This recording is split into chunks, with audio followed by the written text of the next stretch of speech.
Hi guys, day 27 ng Ramadan. Ito lang ang contribution ni Inday, ang sambusa vegetable. Vegetable yung nasa loob niyan.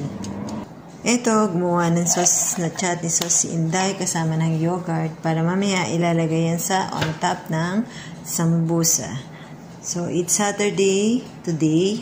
Ayan, magpiprepare naman mamaya si Inday ng para sa mga palaman ng sandwiches niya.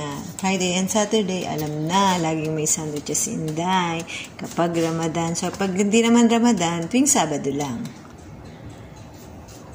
Tapos na ang mahalabiya, ang partner ng sandwiches at white tea mamayang gabi. Ayan, so yan.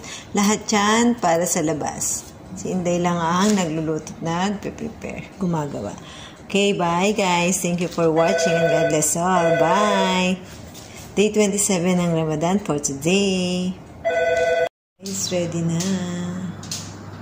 Ang sambusa at ang mga sauce niya. O, diba? Yan lang ang contribution ni Inday. So, madami pang pahabol na pinagawa.